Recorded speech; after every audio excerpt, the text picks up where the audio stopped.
Greetings, Spartan fans. 9.2 polar equations and graphs.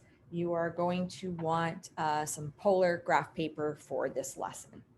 Before we start doing any kind of graphs, let's review conversions of rectangular to polar and polar to rectangular.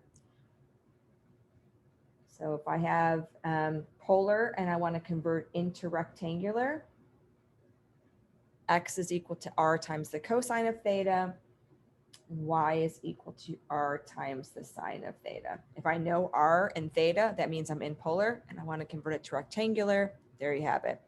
And if I want to convert from rectangular to polar, rectangular means I have x and y. I'm going to convert that to a radius, which is of course the equation of a circle with a center at the origin.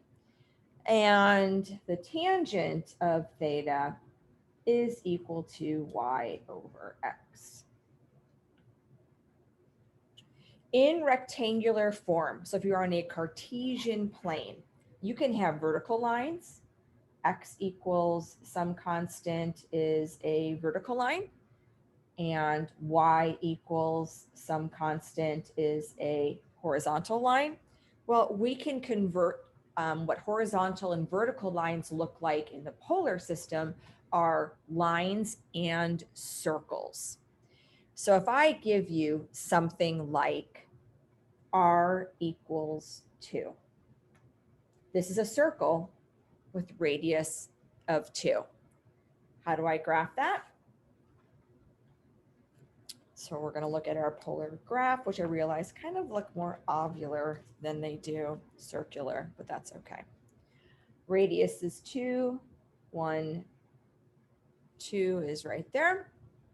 And I'm going to draw our circle. So there's my circle. And this is the graph of r equals 2. Okay, so r equals 2, circle, radius of 2, with the center, of course, at the origin. And then if I want to graph something, let's say theta equals negative pi over 4. So if I want to graph something like theta equals negative pi over 4,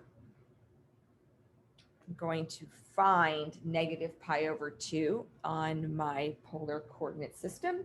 So let's see, that's negative 45. So my increments are by 10 degrees. So 10, 20, 30, 40, 45 is there-ish.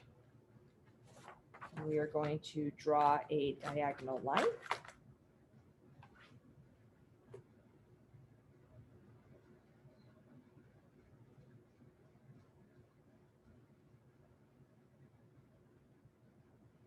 Not the prettiest, but there you go. The tangent of negative pi over 4, tangent of negative pi over 4 is negative 1. Tangents in the second quadrant of a reference 45 degrees are also negative 1. Hence, it goes through the fourth quadrant and the second quadrant. Doesn't matter what the radius is, all of these have a tangent of negative 1. So, of course, things are going to get a little bit more complex. And I think I'm going to put more than one graph on these polar graphs so I can just save myself a little bit of printing paper. What about something like r sine of theta is negative 2. This is in polar. This is in polar. Converting that to rectangular, r sine of theta is the same as y. So I'm going to substitute. This is y equals negative 2.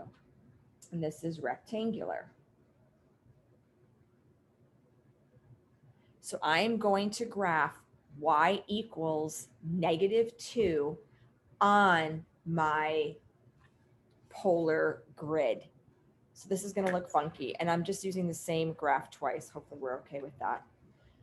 Where is y -2? Well, y is -2 right here. That's where y is -2. It's a horizontal line. Oops, sorry, this is moving a little bit.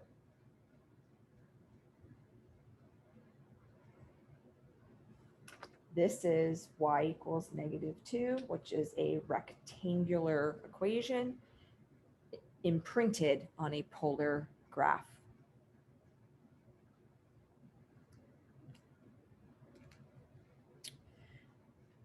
Okay.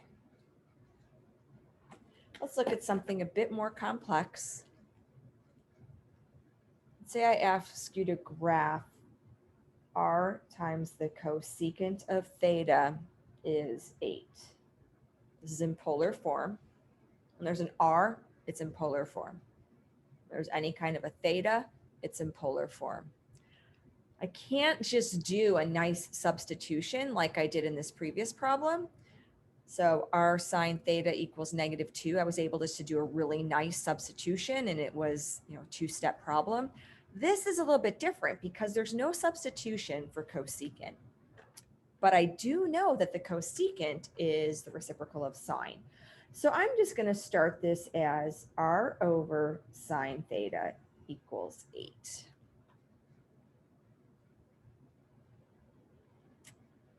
Okay, so r is going to equal 8 times the sine of theta. So that means that the radius of this graph is 8 sine of theta. Well, that makes no sense. I mean, how do I graph a radius of a trig function, right? That's a little bit out of our range.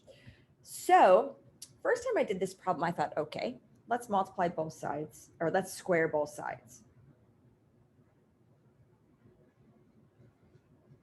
Awesome, r squared. I have a substitution for r squared. It's x squared plus y squared. And so then I said this was 64 sine squared theta. And I said r squared was x squared plus y squared. Okay, that's good. That helps me. So now I've got my polar and I'm half into rectangular, but how do I convert 64 sine squared theta? How do I take that into rectangular form?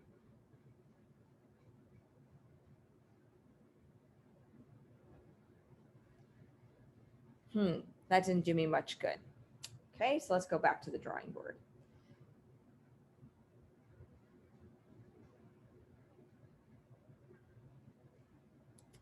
Great. On the left, r squared, x squared plus y squared, awesome. But I got to get rid of this sine somehow. Sine, if it has an r with it, I can make it a y. So instead of squaring both sides, I multiplied both sides by r.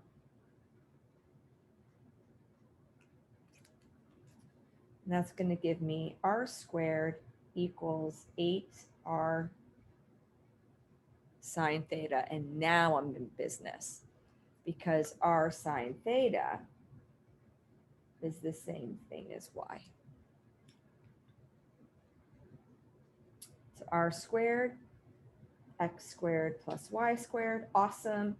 And that's going to equal to 8y. And now I am in rectangular form. But of course, we cannot stop there.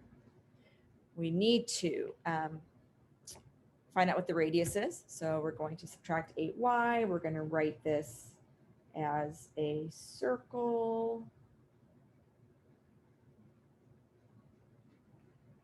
Complete the square. So half of -8 is -4. Squared is 16.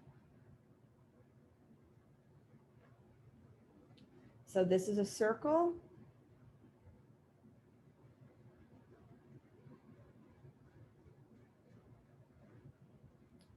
The center is at 0, 4, and the radius is 4.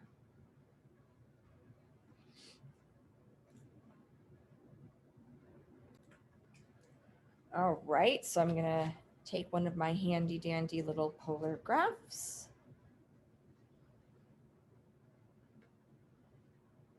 I'm gonna have to change my increments because if the center is 0, 4, and then my radius is 4, not gonna quite fit. So I'm gonna say that instead of going by ones on my radius axis, I'm gonna go by twos.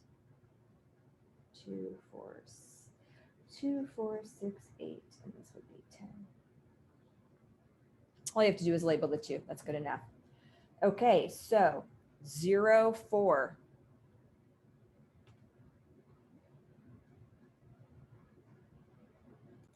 I'm in rectangular form, and I am imprinting my rectangular equation onto a polar grid.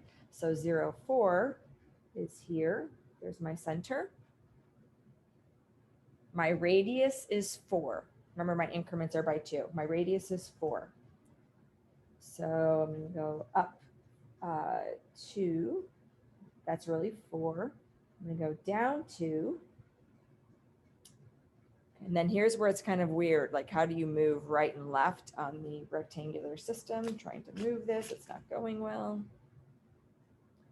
So from the center, I'm going to move right 2, which is 1, 2. It's about there.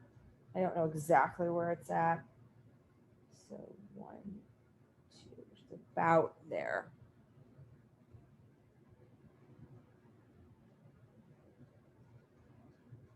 And there is my really horrible circle, my rectangular circle on a polar grid. This is basic graphing and converting equations. In the next video, we'll do much more complex graphs. You're going to want your calculator.